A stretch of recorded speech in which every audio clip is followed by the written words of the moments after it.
Welcome back to the REI Agent. I'm here with Sierra Davis. Sierra, thanks so much for joining us today. Thank you, Mattias. I'm really excited to be here. Yeah, no, I'm excited to have you talk. We've had, well, I'll let you describe what you do, but give us a Yes, bird's eye view of your world and how you're involved in real estate. absolutely. So, like Mattias said, I'm Sierra Davis. I run Essential Investment Group, LLC, and essentially help people build wealth by acquiring performing real estate notes so they can earn passive income from real estate without tenants, repairs, or landlord headaches. Basically, that kind of means is I invest in mortgage notes because wanted the predictable income without the unpredictable lifestyle of being a landlord. So, love to kind of get in that in the weeds of that, but Yeah. I love it. Now, I was going to say, we've had like I think one other person on the show that's kind of more focused on that Yeah. style of investing, and it is interesting because, like you said, it's definitely a different animal. And Mhm. often when people are looking to promote seller financing to a potential seller, they're like say, hey, you could be the bank, and that's what Yeah. everybody wants. Everybody wants to be the bank, and I Exactly. think that's a good topic we could talk about. But before we get into those weeds, what kind of got you into that space?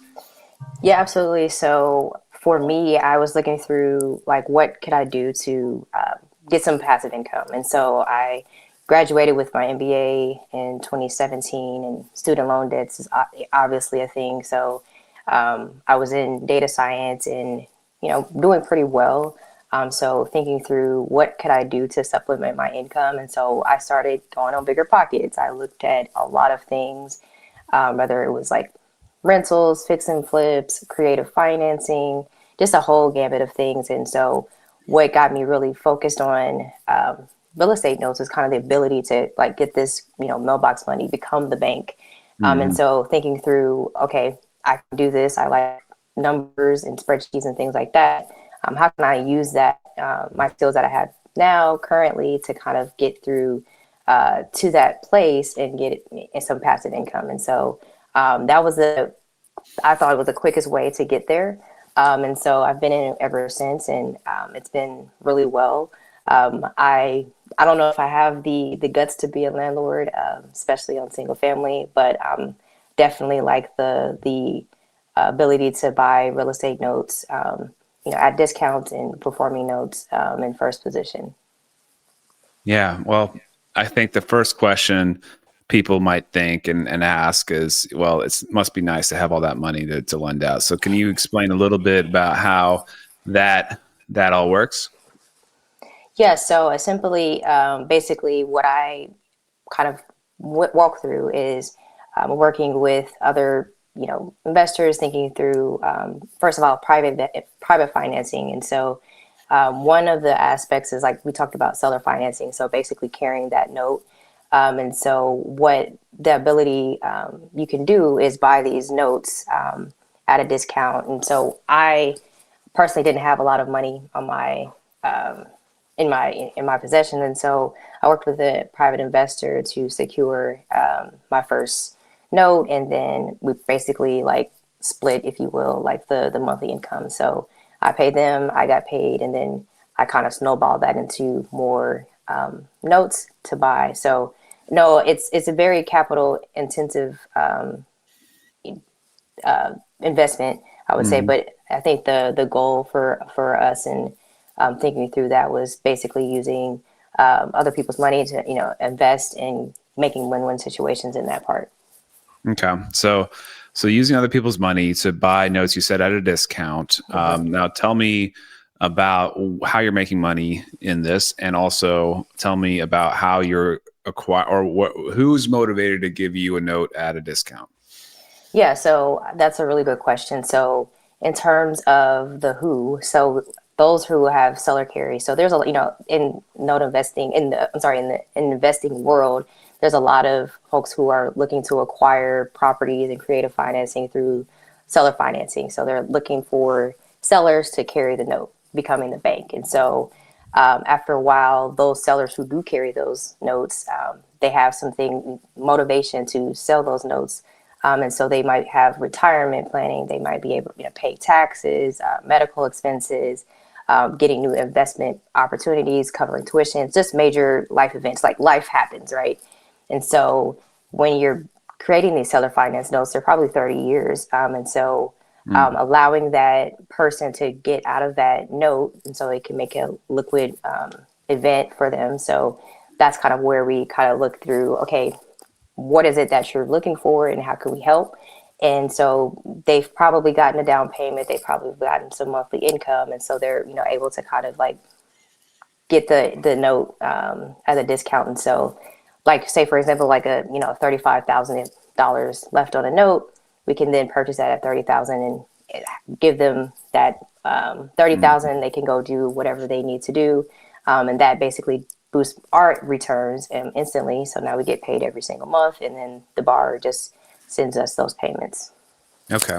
Yep. So, all right. So I'm a landlord. I bought a single family house. I've owned this house now for 35 years, and it's free and clear. I'm thinking, okay, I'm going to save some money on capital gains. I'm not going to sell this right away. I'm going to owner finance it to Billy Bob down the street. He is a great guy, and I really, think that's going to work out great. And so we enter into an agreement, and everything's fine. But something happens, like you said, a life event, and now I really just want the cash. And so at that point, I might have seller financed it, sold it for 300,000, but what I bought it for was maybe like 60, 50, right? 35 years ago. And so, at this point, I'm like, okay, well, I'm not going to get all that $300,000. I'm going to sell it to you, the note to you, and, get less of that $300,000 back, but it's really not that bad. Like, I mean, maybe I'm getting 270, 250 or something. And it's, a lot. Yeah. I just need that money. And it's kind of a nice option at that stage. Okay. That makes sense. And so the note, then the details of the note that I just sold to, or that I have with Billy Bob down the street, they're the same. They're like the interest rate, all that payment is the same. It's just now coming to you. Exactly. Yeah. And I think that's where like a lot of kind of like the misconception of some of these deals is basically whatever was agreed upon at the closing table, that still stands. Especially at a performing note that's been paying well. You might get some modifications if it's a non-performing note that may have gotten some modifications to get re-performing. So they might have changed the terms. They might have changed the payment structure. But typically, if you're buying a performing note that's been paying, let's say 10 years, that whatever that interest rate was at the time, whatever that monthly P&I payment was at the time still remains. Escrow will change based off of the, taxes and insurance. But that's kind of where I love the real estate note, especially when you're thinking about like other investments like dividend stocks, like those could fluctuate and they could just stop. But this is like contracted, agreed upon, based off of a secure asset that typically doesn't change unless something happens again, like with the re-performing note. So then you could, if Billy Bob stops paying, you could then, take over, you could repossess that property. So that would also obviously be a nice backing. And then you mentioned also non-performing. So I would imagine that's another motivation for sellers as well, or note holders as well. If they're having a problem with whatever and they want to get it off their books, is that something that you've done, or is that something that just some people would also potentially buy notes? Yeah, that's a really good question. I typically focus on performing notes, and the reason why is because I wanted to replace my income. The non-performing are really good to get that really strong ROI. So you're buying a non-performing note, maybe from the bank or from another investor who has a borrower that probably hasn't paid in 90 days, 2 years, and you're ready to either work it out with the borrower, get them back on track. If the borrower kind of doesn't want to cooperate, then you can foreclose on that. And so that takes time. And so you might not get a payment at all from the borrower, especially if they haven't been paying in years. So then you start the foreclosure process. You have to, pay attorney fees and all of those forced place insurance in cases, REO fees and things like that. And so thinking through like the states, right? There's different foreclosure processes in longer states like New York. I probably wouldn't even touch New York. But there's Yeah. states that the foreclosure processes are better than others. So thinking through that, that's a good strategy, especially if you are one wanted to get a higher ROI at the end of that, and then two, some people like to back into that. Like they know that they might get the property back just by a non-performing note in the foreclosure process. Get that note, they get that property back, and then resell Yeah. it. Yeah. Yeah. And obviously at a discount, you'd be getting it for. So, Yep. yeah, that makes sense. So like, I mean, so it's also like you talked about being kind of like a bean counter, right? So Yeah. this is nice for you to kind of be able to really clearly see what this is a payment. Like this is Yep. exactly the return. So if we get it for this price, saying this is exact return, and you can then clearly define that with your partners, et cetera. There's not really Uh-huh. much variables as far as, you're not having to then, fix it up, get a Yep. rehab, get a refinance, get it, you know, uh, out there to be rented or out there to be sold, because Yeah. there's all the variables there. Exactly. And I think especially the performing, once you buy a note, they have to pay the next month. So it's not that waiting time is a little Right. less. And so again, you don't have to kind of wait through renovations. You don't have to wait through anything like that. As soon as that, although I think the closing part is like 30 days would probably be ideal. And after that, it just starts rolling in. Yeah. What's all involved with the closing there? So does the person in the house also have to sign a new like deed of trust then with you? No, so that the basically that what we do is it's assignable. So in that deed of trust, it's that it's assigned. The promissory note Hmm. deed of trust can be assigned to another investor, and so the whoever holds that particular note at the time will then assign it to us. And so the borrower will get a hello and goodbye letter, but that's pretty much all that they Yeah. get, and then say, hey, instead of you know, giving your payments to Mattias, you give it to Sierra. And so then they start making the payments to the servicer that they transition to. Yeah, I mean, it's the same, like, when you get a regular mortgage, like they get Mm-hmm. sold often. So same Yep. kind of deal makes sense. And I know there's a lot of times where people are like, who the heck is Mr. Cooper? Yep.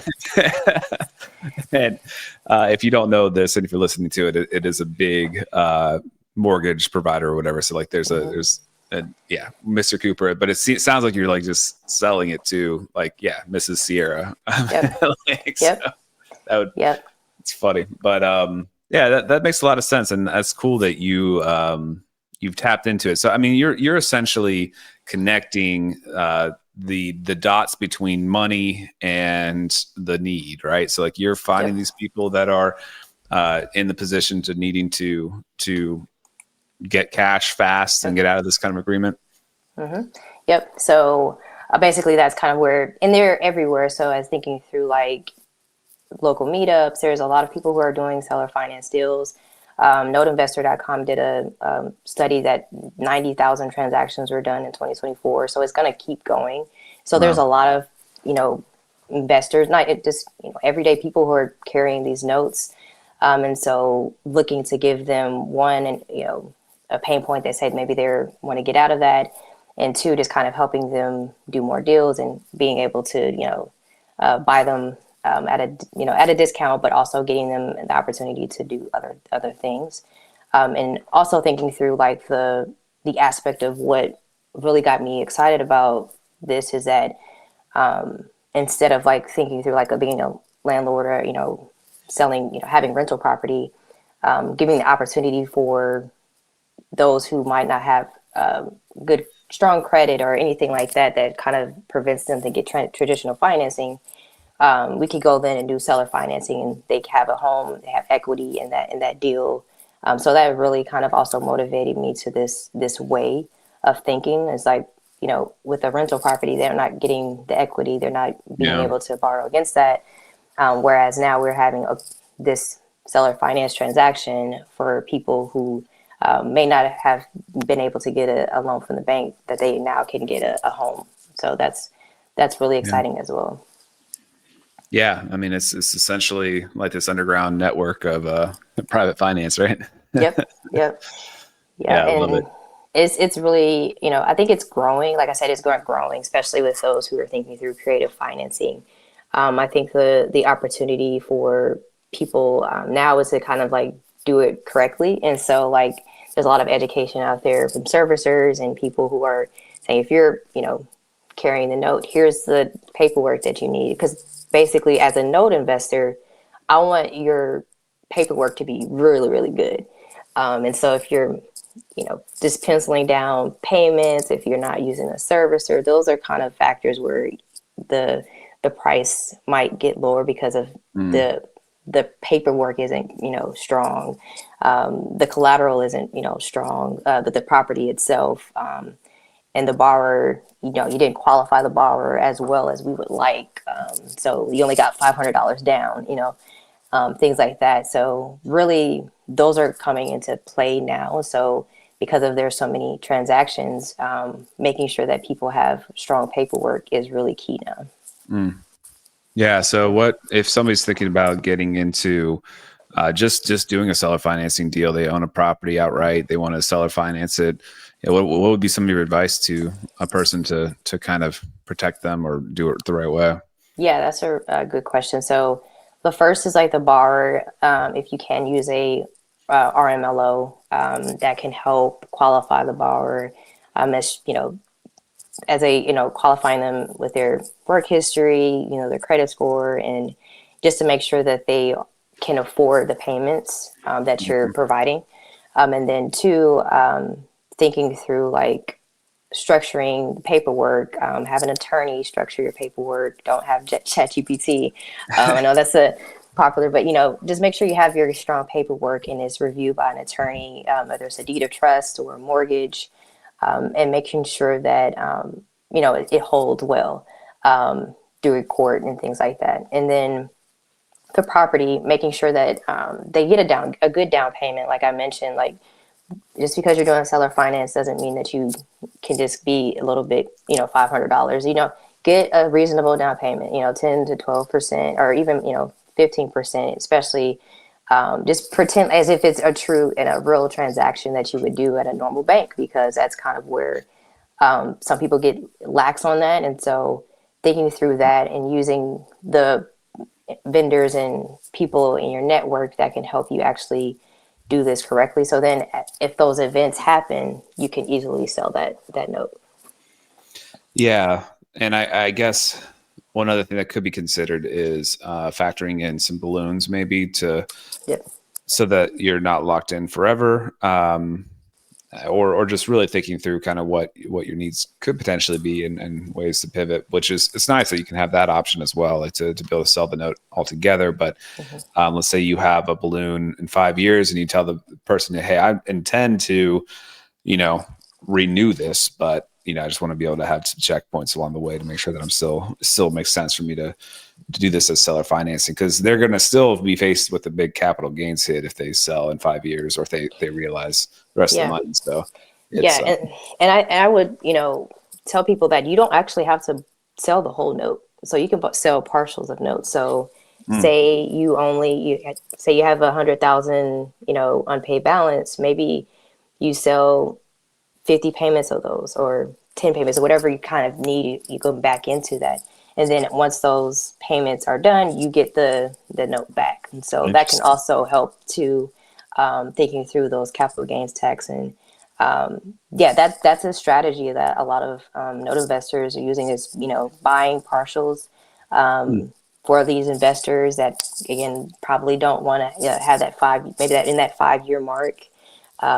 They can then go back, and then like most of that would probably be like principal after that, because you get most of the interest up front. But yeah, those are strategies. That's why I love it. It's like you can get into it a yeah. little bit differently, niche within a niche, and then a niche. So people just like buy partials of notes. Yeah, to think through that a little bit, you Yeah. could say like, let's say a payment's $1,000 Mm-hmm. a month. 20 payments would be $20,000, obviously. Yep. So you would basically be saying like, I'll give you $15,000 for the next 20 payments. That kind of Yep. Yep. Yeah, deal. something like that. Yep, something like that. Yeah. Even you can probably even get to it, not even a slimmer discount too. Like you could even get 18 and you still get, more of you get a good yield as an Hmm. investor, and then they walk away and, be able to do whatever they need to do with that 18. Yeah. Yeah. Yeah, it makes sense. It's cool. And yeah, like that is the fun thing about getting into one of the most fun things about real estate, I think, to me is when you get creative and like when you just Yep. really treat every solution or every situation with a like, it's what tools can we bring together to make this all work out. And Yep. yeah, I love hearing stuff like that because it could be perfect for somebody. And if you don't know about it, then like nobody's gonna be Yeah. able to help them. But like, yeah. So like maybe we just really in a pinch, only need 18 grand. Mm-hmm. Can you help me out? Yep. Exactly. Yep. That's Yeah, it. that's cool. So you were able to, I think I read that you were able to pay off your student loans Yep. by doing this. Mm-hmm. Walk me through that a little bit. Yeah. So I purchased a note. I think it was my first note I bought, and the note was performing for 3 years, and then it just completely stopped performing. Oh, So I got a good learning lesson in the first half of my career. So because of that note not performing, and I took the property back essentially through the process. Well, the property got increased in value, so that was really good. So I sold it, seller financing, for the amount that it was owed, and so I think that was really good for me as an educational process. Like, okay, I don't have to keep this, because I was like freaking out, like, oh, what am I going to do with this property? Because again, I didn't want to fix it up. Or I didn't want to be a landlord. So I'm like, okay, what am I going to do next? So kind of walked through that, found a buyer. And she was able to kind of go through, I think, three years, and then she wanted to pay it off quickly. And then from there, I just paid off my student loans, and so that was a benefit of one, having the good structure, having the good property back, and having a really strong buyer that was able to just pay me off, and that's kind of where I paid off my student loans immediately. that's awesome. So it was performing when you bought it, Yep. and then as soon as you bought it, or soon after you bought it, it Yep. stopped performing. Yep. And Yep. as your first one, you're like, "Are you kidding me?" Yep. And like, yes. How long did it take from like the time that they stopped performing to the time you got it like sold, seller financing? Yeah. So I think I got three payments. I think it took about 2 months, and it took about 2 months. I would say I wouldn't say it would took longer, shorter, because I was trying to figure out what the heck to do. But I would say 3 months, It's and pretty then fast. 2 months. Yeah, 2 months was probably. And the beauty of it is like, she was like, "Yeah, I can fix this up. You don't have to do it." I was like, "Oh my god." Wait, so okay, So so there yeah, was 2 months of not getting paid. yep, In that situation, you had an investor that was expecting returns. Were you having to yeah. make payments to him to maintain it? Yeah, yeah. So, how I've been taught is basically the investor who invests. I think that they need to be made whole and communicated well. Yeah, And so that's where if the borrower doesn't pay, that doesn't make I still have pay you. So yeah. that's kind of how I've been working for 7 years, and I continue to do that Because you now. want them So to come back. You want them to be able to work yeah, with you yeah, again. And then and why would they? they've been doing it for four times, and continue to do it. And so I just think that is a really good key. So I think one of the aspects, you make sure you have reserves, and make sure Yeah, you can pay them, because that is a relationship that you want to have continually. Yeah. yeah. Okay, so I'm still trying to so they had to, when you sell their finance to the new people, Hmm. they had to bring the how much cash to the table to make that work? They had to bring the balance, or no? They had to No, bring, so the balance basically just cleared from the previous. So yeah, that was just a dud. I had to pay whatever needed to pay to cancel that. And so just basically they're starting over. So Yeah. that loan just cleared out and non-existent. So now the new borrower had a new loan. Yeah. So they didn't have to take over anything. Oh, yeah, yeah. Yeah. Okay. Yep. Okay. That's really fascinating. And was that in your own like local market? Like where Yep. you Yeah, so I was in Kansas City, so which was good because it was my first time. yeah. I invest across the country, but like I could, I was literally driving down the street and seeing like, okay, so they're not here. um, I'm like, I don't see anybody. I was calling them. I was like, I don't know what's going on. And the person who sold me the note too was like, he was just kind of like, I wouldn't have sold you this if I would have known, like, Yeah. so, but that was, like I said, it was a good learning experience for me. And so it didn't stop me from doing more deals. It's just kind of thinking through like, how do I do this, from now? So that's actually happened to me again and going through the Okay. foreclosure. So it's like, okay, now it's just like, okay, I know what to do. So I have a checklist and Sure. do those things. So Yeah, it's a good education for sure. And yeah, yeah, like it might have cost you a little bit, a couple payments. yeah. And it wouldn't have been full payments, right? It would just been whatever he was owed. Yeah, so it would have been payments plus late fees. Yeah. Okay. Yeah. But anyway, yeah. I mean, that's really interesting. I'm curious if you have a golden nugget that would be related to note investing or just in general. Yeah. Somebody's looking to get into this space. Yeah, so I think for anybody, I think the really key nugget is you don't have to stop what you're doing. Like, if you're a landlord, if you like fix and flips, I think note investing is a compliment. And I think it's really, really good way to build cash flow, especially when, you're thinking about equity, you may have some appreciation in your properties, or you're, investing in other things. I think this is a good layer, especially for predictable income. Yeah. And so I think it's not, hey, stop whatever you're doing, just go all in on notes, but it really helps, especially when volatile markets like Florida, your insurances are increasing, and so your cash flow is probably decreasing. And so if you had a note, that could probably offset some of that. So that's one of the things that I tell people. It's a compliment to whatever you're Yeah. already doing. No, I do. I really like that way of looking at it because I do think that especially if you're in like if you talk to an investor that's trying to get started in like California, it's Yep. like oh my god, Yep. it's great. Like this property will be worth double, like in a couple of years probably, but like to make ends meet in the meantime, it's really tough. So if you're looking at if you look at your portfolio as a whole, like trying to have a base of cash flow to start is great. Yep. It helps, and then I think it's also important to have some appreciation in your portfolio as well. So Yep. that's a really good point. It can be a really good way to balance things out. And Yeah. oftentimes people will, if they are in those markets, they might be looking to come to Kansas City or Yep. somewhere in the Midwest to try to get something that performs a little bit better. Mm-hmm. But that's also a whole other bag of worms. You got to like learn to invest outside of your market. Yep. So not saying that it's bad, that's still a good option, but this is another Mm-hmm. way where you can just be like, well, I don't have to deal with the tenants either. So maybe Yep. that's like, Yeah. So like, way to go.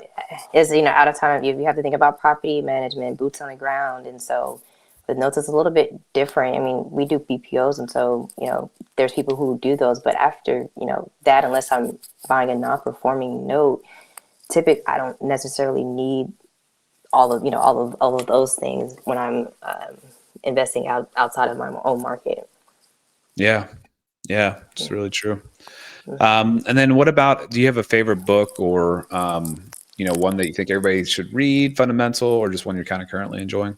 Yeah, so I'm a data scientist by trade, so I love data. So one of the books that I like is Thinking Fast and Slow by Daniel Kahneman. I hope I'm pronouncing his name correctly, but it just kind of helps you understand how to make decisions better by slowing down and how we think.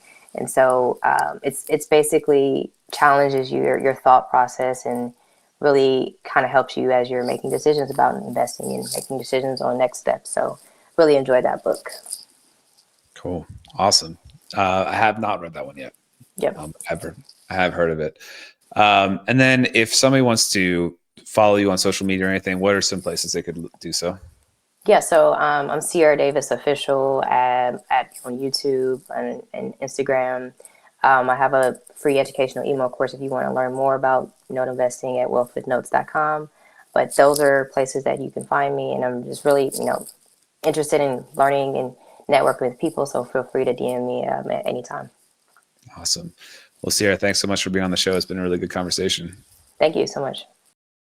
Thanks for listening to the REI Agent. If you enjoyed this episode, hit subscribe to catch new shows every week. Visit reiagent.com for more content. Until next time, keep building the life you want. All content in the show is not investment advice or mental health therapy. It is intended for entertainment purposes only.